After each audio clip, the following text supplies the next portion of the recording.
this video, we are going to look at who the best villain was within the entire series. Many things will play a vital role, such as their acting, their charismatic characters, as well as their actions. In this analysis, we delve into the reason why Batiatus, Ashur, Crassus, Lucretia are the most compelling villains in the entire show. Also, Glaber, obviously. Let's begin with Batiatus. The architect of ambition Batiatus, the cunning and ruthless Lanista, stands as the initial architect of the series' conflicts. His insatiable thirst for power and glory fuels his relentless pursuit of profit, leading him to manipulate, betray, and exploit those around him. His intricate web of schemes and betrayals provides the foundation for much of the early turmoil in the Ludus, making him a captivating antagonist whose actions resonate through the series. Right from the start, we see him trying to elevate his Ludus above anybody and anything else, far ahead of a simple Lanista, which his father had also foreseen for Batiatus, and his father before him, much to Batiatus' dismay. First, he tried to gain the vote of an influential Roman within the city, but at the cost of something big, the dignity of Melita and Gannicus. Even though Animaeus is such an honorable man and loyal to Batiatus, which Batiatus knows, he still lied to Animaeus' face and let Varus do what they had done. This just further proves that, as Spartacus said, Batiatus is a villain willing to do anything if it serves his own purpose, without caring for anybody else. Batiatus' father had returned in Gods of the Arena, and he learned what they had done to gain his win. However, before this, there was also Tullius, who saw Gannicus perform in the street and wanted to buy him. Batiatus refused before winning the vote of good Varus, and it resulted in him being humbled. He realized that Tullius was a dangerous man to mess with, but obviously planned revenge. Because of the events, Batiatus' father wanted to not go into the Primus in this way, but instead wanted to win the trust of Tullius back and go into the Primus this way. Gannicus was not going to fight, but instead Crassus and Octus, Batiatus' men. Crassus proved his father otherwise, and he started to see more value in Batiatus. Batiatus invited many Romans one night, and many of them enjoyed it, much to the positivity of Batiatus, as he would gain their favor. However, Tullius also came while Batiatus distracted his father and tricked him, but it failed. They returned early, and Tullius had done something unforeseeable. He killed Gaia, the woman who helped Batiatus and Lucretia a lot. Obviously, they were not going to fight in the new arena's Primus, and Batiatus' father wanted to sell Gannicus. Batiatus didn't like this. His father was ill one night, and Batiatus went out to get medication, which gave Lucretia the chance to strike, as he did not particularly like her. She killed him and made Batiatus think it to be Tullius, going for revenge. He tricked Tullius and killed him, securing his place in the Primus, and all went according to Batiatus' plan, except he lost Gannicus, a valuable gladiator, and they placed their worth and money into Crassus as of now, because Gannicus won his freedom. Now, in Blood and Sand, he also had Spartacus, and nothing stood in his way to rise. He made plans to gain Spartacus' favor by helping him find his wife, but he thought she stood in the way of him becoming champion and thus killed her. Of course, this shattered everything, but Spartacus was now his. Batiatus also bought Spartacus to gain favor with Glaber, thus paid a good amount of coin for him. As Spartacus rose to champion, so did the name of Batiatus. After Varro was killed, however, Spartacus was lost in thoughts, and Batiatus did this to gain favor with the magistrate, in which he failed. He killed the magistrate in response. Also, he had killed Ovidius, which shed suspicion on him as well.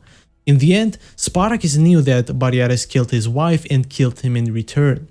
After he had won patronage of Glaber to rise to Aedile, Batiatus had a not so bright future ahead though, as for a villain he was sometimes naive because of his actions of killing someone, often almost caught in his actions.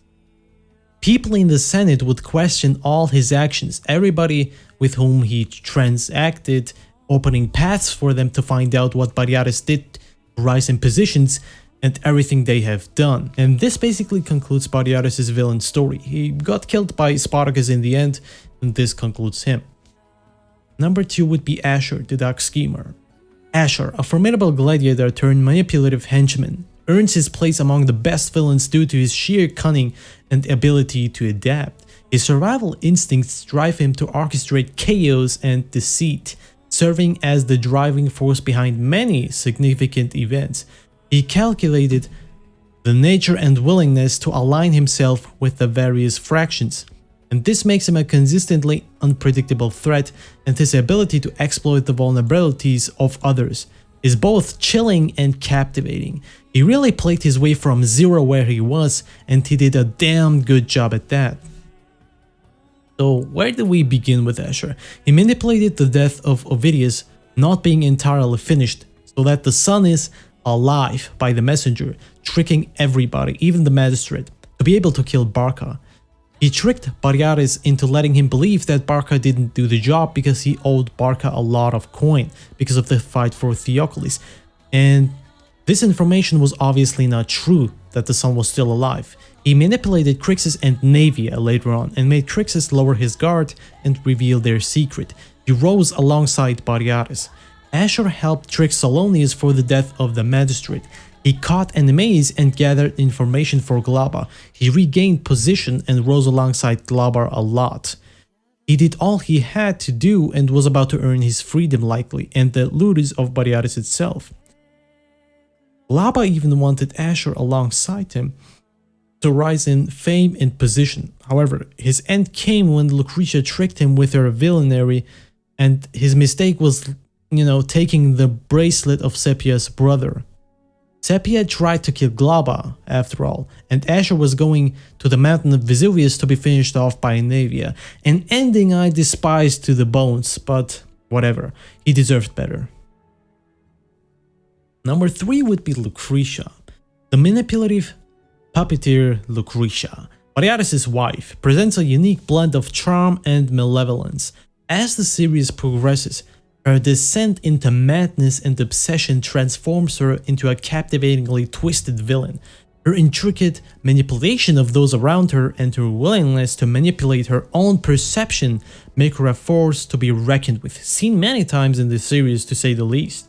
Her unpredictable nature and the tragic path she follows add depth to her status and character as a compelling antagonist. She had some uncalled for actions as well, to say the least. As Crassus came into the ludus, she forced him, what she did, and thought that Batiatus did not know behind his back. Obviously, she developed some affection towards Crassus after some time and saw great value in him, aside from Batiatus as his champion. She killed Batiatus' father because in her mind he stood in the way of Batiatus and his ambitions to rise in the ludus. She manipulated Batiatus to kill Tullius for something he had not done. He would have not killed Batiatus' father, ever in my eyes. Tullius we are talking about, because he knew that he was an honorable man and they knew each other for a long time. But Lucretia tricked Batiatus into believing that. She set these events in motion also as revenge for Gaia. Obviously, she was a manipulative woman. She was yet not as smart as one might think, thinking that, for example, Batiatus would never find out, or thinking that Crassus really loved her when he did not. In vengeance, Lucretia was completely broken, not herself. Never. She wanted a child for Quintus and manipulated Ilithia a second time, like she did in season 1, and made her give birth to the child, to take it with her, for Quintus, as she stated, off the cliff. This is the end for Lucretia in vengeance. Number 4 would be Glaber. He betrayed their original pact with Spartacus, and thus Spartacus' men attacked Glaber and they fell apart. Spartacus and his wife were captured because Glaber would not let this sit so lightly. Glaber wanted Spartacus executed but failed, and thus caught the attention and hate of many Romans and the watchers in the arena. He had to let Spartacus live, otherwise his reputation would have gone downhill. His villainy was already present, in episode 1. He never saw Spartacus and his men as more than pawns to use whenever and for whatever he likes, because he is a senator, a praetor after all. His villainy came to the forefront within Season 2 Vengeance, mostly after the previous events. Spartacus swore revenge on him. Glaber did not step back from doing anything he had to. He would kill to find Spartacus and his whereabouts.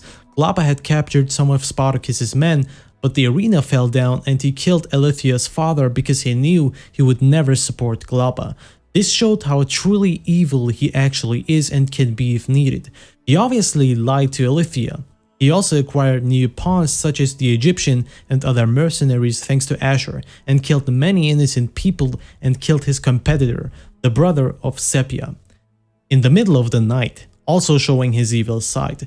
He was a really well competitor against Spartacus but stood no chance when it came to military advancement and strategic thinking in the battlefield. He was not bad by any means, but not as good as Spartacus, simply not being as good in combat or thought-wise. But Glaber had given a good fight in the end against the bringer of rain. You gotta give him props for that. Number 5 would be Crassus. We saw him right from the get-go, and his story unfolded with Spartacus.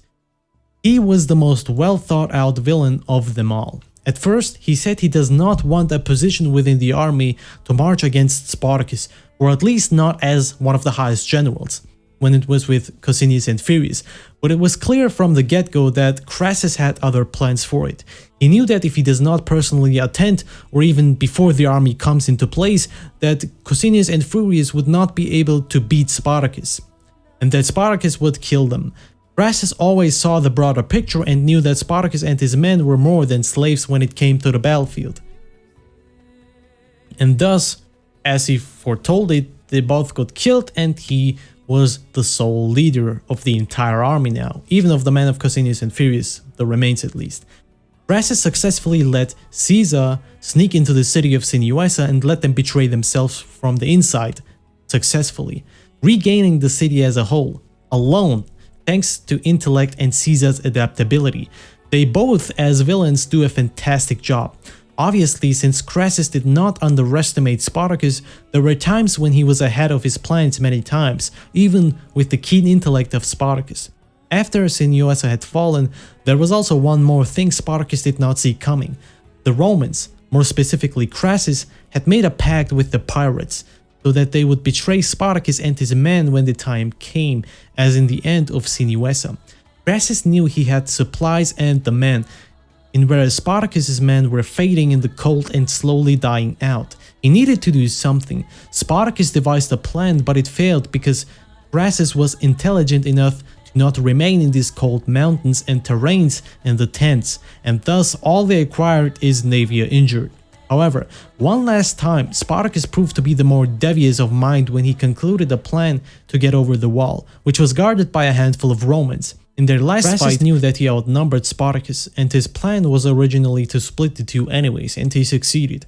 In their final bout, Crassus tried to use the super move on Spartacus but failed, as it was countered. Crassus was really the toughest opponent Spartacus had to face up until now, because he had all the power in the world basically, and because he was also intelligent and saw Spartacus for what he was, a keen and intellectual human being in war, being able to create devious plans. Crassus was actually beaten by Spartacus in combat, but his men helped him bring Spartacus down. He obviously won the end war and thus ended the rebellion once and for all, excluding the ones that escaped narrowly through the mountains. Now the conclusion. The definitive villain among these 5 compelling villains, the title of the best villain in the series Spartacus, must be bestowed upon none other than Batiatus. In my opinion, Batiatus marked the series as the quintessential antagonist. Batiatus' ambitions, complexities, and influence were marking the series in the world of Spartacus. As a villain, we never forget. Batiatus just had something about him as a villain, in my opinion, that made him stand out from the others. Crassus is obviously up there as well, but Batiatus was just something else. Every plan and action he had were purely devious, and we would not have expected him, for example, to kill Spartacus's wife the first time we watched Spartacus, I guess. For example, he had something to make a praetor like Glaber kneel down before him to basically grant him patronage, much to the demise of Glaber himself, through Lycinia and many more devious endeavors like this, like the magistrate, for example, truly a mastermind in a sense. And he also, for example, got rid at the same time of Salonius, which we had already discussed previously when it was Batiatus' time in the discussion. And these events Basically, let me remember Batiatus as one of the best villains on screen. Even if he was naive sometimes, he was truly through and through a villain, and thus earns the first place in my opinion.